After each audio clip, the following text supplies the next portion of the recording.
Having a child who is a late talker can be stressful. Will they talk on their own? Do I need to intervene? Are they just a late talker, or is it more? Is it something like autism? Whether they are just late talkers or it is more, the fact remains that there is a lot you can do. That's why in this video blog, I'll be going over how to assess your child's speech, the difference between late talkers and autism, and tips you can use today regardless to help your child.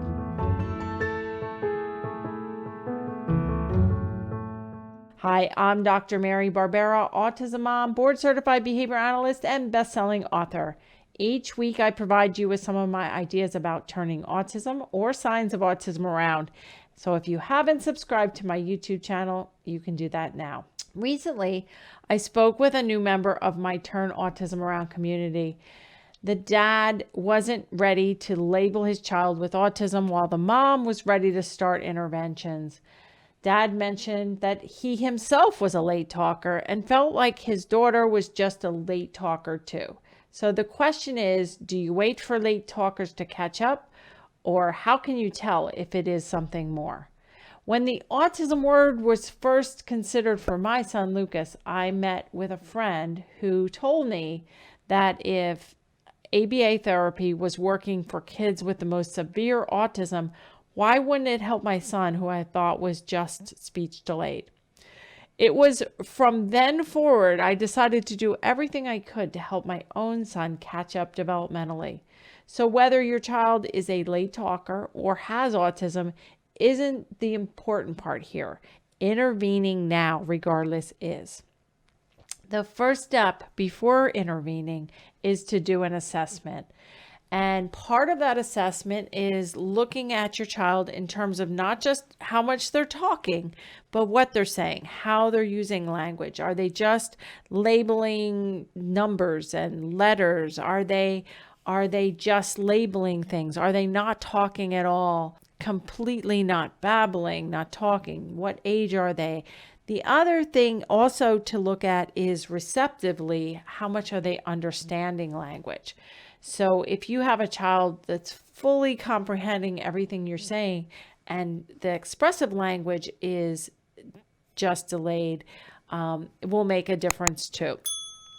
Finally, after your own little assessment, you should also look at the CDC milestones to see what milestones your child should be doing currently. And if there is a big gap, that's when you really need to look and see how you can help your child catch up in some areas. We want to assess all language areas, expressive and receptive. We also want to assess things like social language, sharing, playing, pointing to show you things, imitation. We also want to look at whether tantrums are excessive, whether there's very much insistence on sameness, and what their play looks like.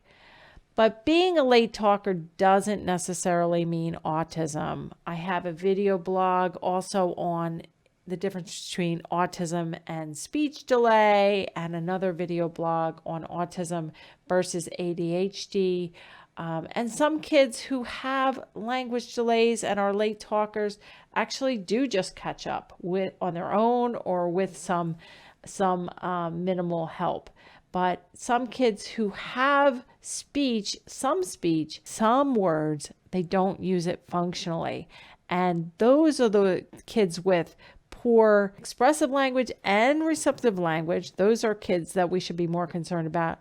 Kids who don't use their language functionally, either label things but don't ask for things, and also kids that are not good at nonverbal communication, such as pointing and sharing, and showing you things, and imitation. If they are poor at imitation, this is also more of a red flag. Response to name.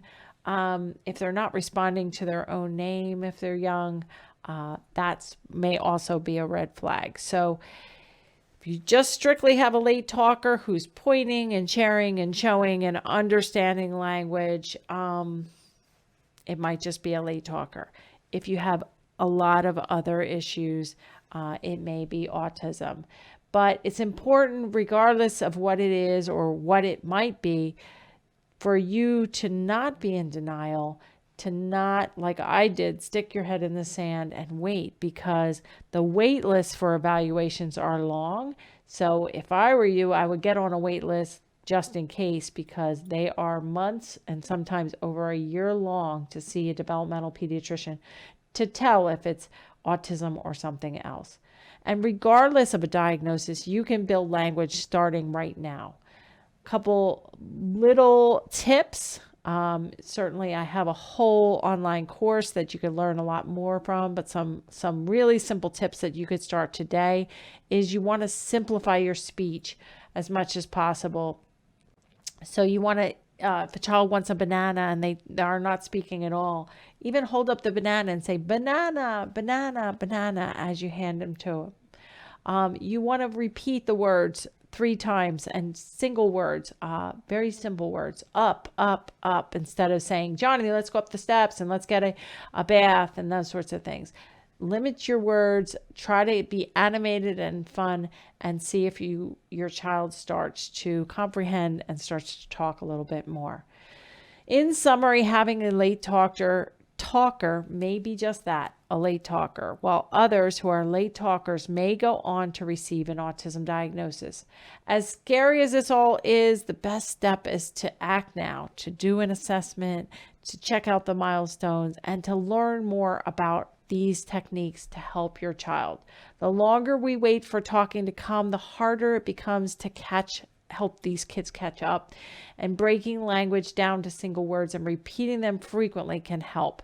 I did do a video blog you may want to check out, in my number 1 technique to get a child talking or talking more, and to utilize also a shoebox, which is part of that technique. So if you are interested in learning more, it doesn't matter if it's autism or late talking, sign up for my free 2-minute quiz at marybarbera.com/quiz. Watch a free online workshop and consider joining me for my online course and community, where you can learn step by step what to do to help your child. In summary, intervening at the first signs of late talking is critical to your child's development. I encourage you not to wait to start helping your child or your early intervention clients today by taking the free online quiz at marybarbera.com/quiz. And I hope to see you right here next week.